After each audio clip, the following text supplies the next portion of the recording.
Hey guys, here we are with another group stage best of 3 between Fiction and Wriggle. It's going to be another CVI. Over here in the top left is Fiction, Celestial, Wriggle, Infernal. Got it? Got it. Okay, looks like we're going to be doing the obligatory Hexen tickling the prisms. You know what? I'm gonna get a drink of water while you guys watch this happen. This is, I know, ultra riveting, but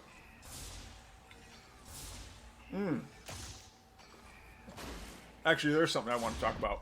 I've noticed more people, or maybe it's just Wriggle, and this is the second time I've seen it, throwing down on Lost Hope, throwing down their first expansion to be a shrine right here.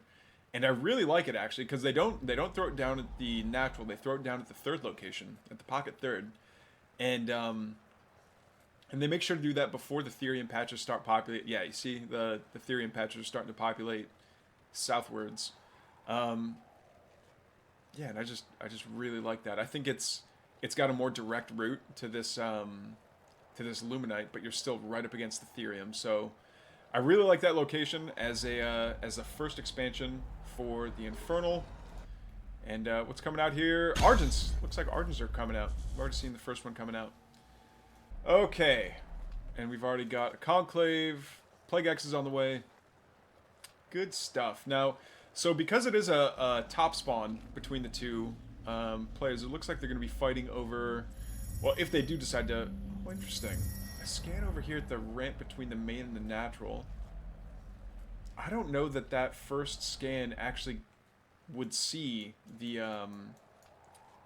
shroud on the low ground over here. It might have. It's like right on the border there. But so yeah, as I was saying, because it's a top spawn for both players, it looks like a lot of their fighting is going to be right here in the minimap, kind of in the 12 o'clock position-ish. Not completely at the top edge of the map, but 12 relative to the center. So so what does that mean? I think for me that means that holding on to this high ground is going to be a really big deal. If you can put some kind of static D, I don't like when people put static defense right up next to the cliff face, because then it's easier for things that are on the lower edge of the cliff to get better DPS density on that structure. So I would say building a Shroud Stone maybe a little bit further back by 1 or 2 tiles wouldn't be the worst thing on earth. Oh, and I love this. Just building a single Seraphim, because they can tank creep shots so much better. Venom Trap's coming out as well for our Infernal player Wriggle. Love seeing good Venom Trap play on any map, really. Just for the low cost of energy, which the Hexen ends up having in spades anyway. Yeah, having that vision out on the map, having that infest potential out on the map, and doing that damage over time, the Hexen Trap is actually, or the Venom Trap, excuse me, is actually really good. Now, I have seen, here we go, I've seen a couple of memes where people will throw down like 3 or 4 Venom Traps all at once, and then aggro the camp, which is a fun way to make sure that like the Venom Traps all detonate at once, and then the creep camp basically just vanishes. Oh no! A lot of hits on those fiends from the telegraphed attack from the Shadow Mastiffs there. We do see the Seraphim numbers starting to creep up though, but they're not exactly... I don't think they're good army units anyway. That dash is kind of interesting. I think it starts off as auto-casted. But yeah, Wriggle just bullying Fiction out of all the camps that they've gathered. Fiction saying fine, and I'll grab your vision camp, and that's just fine with trade. If Wriggle wants that,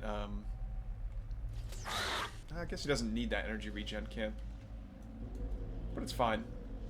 The Venom Trap's not going to be able to hit any of those Seraphim.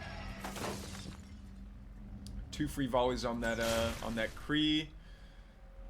It's going to be just fine. Okay, so it's a bunch of Argents and a couple of Kree. Are we going to...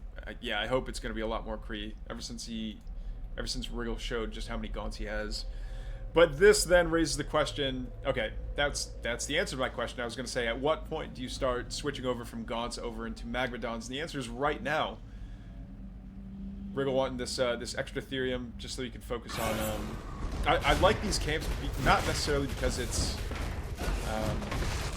just flat resources, but on top of that, being able to get being able to like reallocate your workers to whatever resource you need more is great. Because, oh no, Archangel! Meteor Smash is deleting 2 Gaunts and maybe a couple of Fiends, but is it going to get taken down? It might. Oh, and the Shadow Flyer connects for the kill. Sovereign's Watch goes down on a power bank, and the, yeah, this Magmadon's going to be able to stomp on forward and scare off the Kree. And now everything, is this a permanent? No, it's just a, there we go, there's a permanent effigy. So now the Infernals can kind of have an anchor that they can just fall back to here to continue regenerating that white health. But yeah, this is not something that the that Fiction is ready to dive into just yet. But man, losing the Archangel like that so early was honestly pretty brutal. Oh, using the Harbinger to lay down another permanent effigy so he can come forward with the aggression.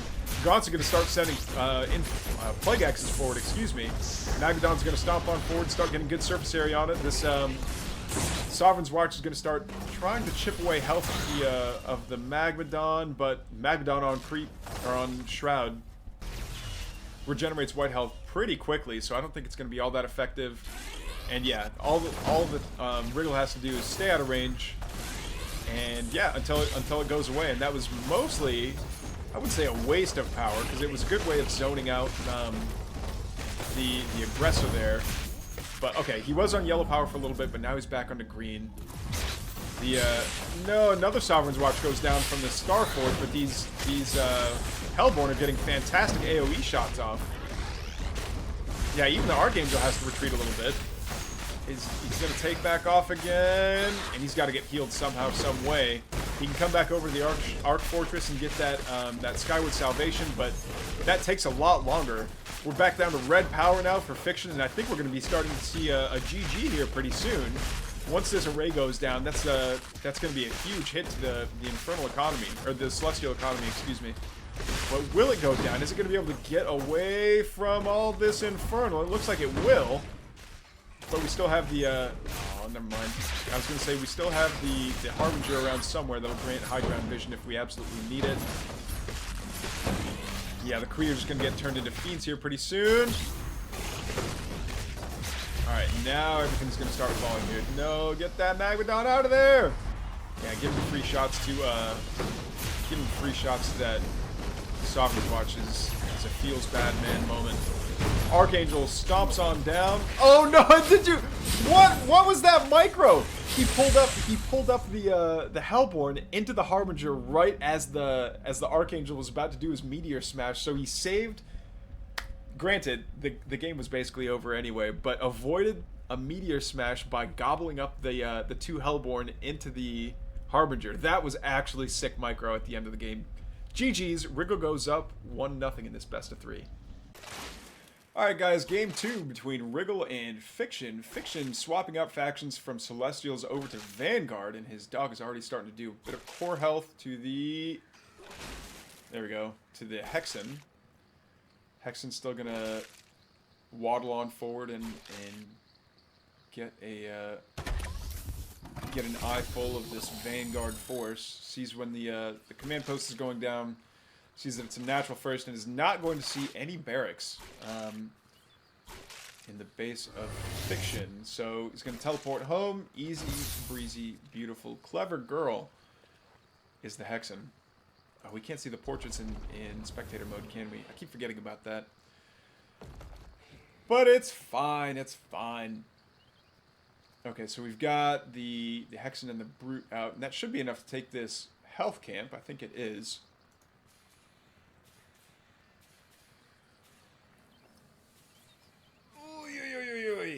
Okay, yeah, now the first barracks for Fiction is going to finish up.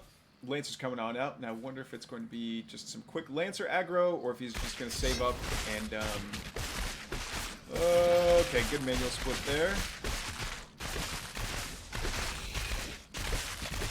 Saves that Fiend, too. I like that. Because even in the early game, when you don't have that many units, the Every little bit of HP and DPS matters. Oh, especially against the Shadow Mastiffs. These guys are so annoying. They're annoying in a fun way, though. They're annoying in that, like, it's not just an aim booth camp. It's you actually have to pay attention here. Camp. Not throwing down an effigy, though. Maybe it's just a skill thing, but I'm so scared, and I value the regen so much of the white health that I always throw down an effigy before I start a camp, at least in the early game. Honestly, in any portion of the game, the white health regen in the middle of a fight is really good. Alright, so are we going to see these fiends come across the map and do anything cheeky, something aggressive? Maybe. If I'm ahead and I notice that my opponent hasn't grabbed any of their camps yet, I like to try and grab the health camp. Okay, the skull is going to go see the BK lab is up. Sees another Rax. 2 more Rax coming online. Oh. There we go. Oh, saves this one. This fiend's got to have... My guess is 2 health. 4 health. 5 health. Never mind. Okay, it has regen. It was definitely 2 health, though, right? Right, guys? Alright. Speedy Fiend's gonna come on down. Yeah, it looks like the health camp got by a couple of Lancers and the doggy.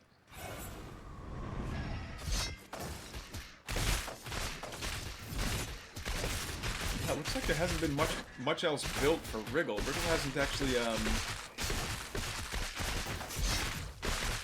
done much in the way of building up his army. But that must mean that his eco must be starting to boom here pretty soon. No, it's still only 3 imps down here. Is it production structures? Maybe? No. Oh, now we're seeing the ritual chamber finish up. This is later than normal for Wriggle, but it's still here. It's fine. We're going to keep an eye on that and see which upgrade comes out first. I'd love to see some Miasma play. We haven't seen... I don't see Miasma play much in tournaments, but, you know, here's hoping. Fingers crossed that we do get to see a little bit of it. See, the Brutes... There we go. Here's Plague Axes. Probably won't be done for the fight, but it doesn't matter. These, with all these Brutes and all these Gaunts and, I mean, all this army, to be honest, it should be a pretty easy pick-off for our Infernal player. Yep, there it is. Get the cabbage. Get the... No, there's... Look at him! Look at him! No! Anyway. Plague X is almost finished. Fiends come on over to the... Well, what would be the third? And you know what? I wouldn't mind if they... if Wriggle just, like, stole them from a... yeah, just leave them there. No, leave them there. Let whatever poor Bob comes by to build the base just get nuked first, and then... Once that happens, then you reincorporate them into the all-army hotkey. But I love that the default all-army hotkey is 0, and that Frost Giant was like, you know what? You can use this control group.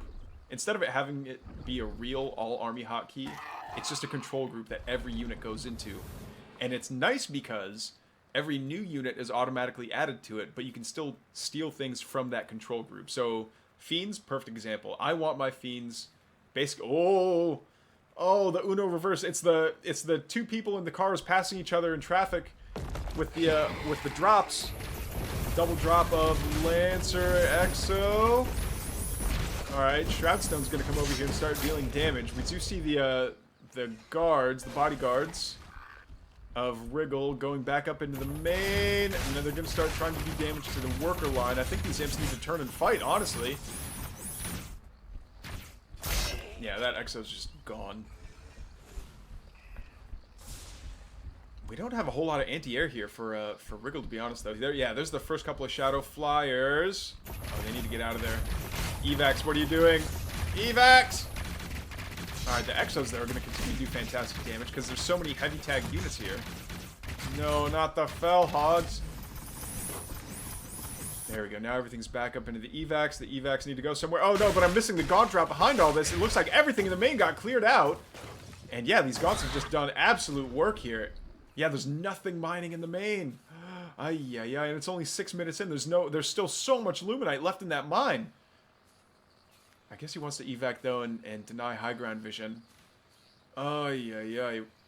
Wriggle, you naughty boy. And then now he's going to come down and start infesting all these mobs and turning them into fiends too. There we go. Another one bites the dust. Everything's getting infested. Fiends on fiends on fiends. There we go. The entire worker line turned into fiends. Exos are going to start going down now next. And then, yeah, the Harbinger picks up and goes back up into the main. Oh, and there's already some bobs that were built or at least split over from the natural. Down goes the Harbinger. There we go. Take care of the Exos first. Oh. Yeah, you don't want to give the Lancer too good a surface area there. Just managed to get some shots off there. Oh, manages to get infest on this one. 1 health. 1 health. You just needed an axe to bounce. No. You can go. You can do it. You can do it. Oh, yeah. Wriggle. Whoa, but here comes the rest of the Infernal Army. He's like, okay, enough's enough. We're done playing this game. And Fiction, GG's out. Wriggle takes the best of 3, 2-0. GG's, guys.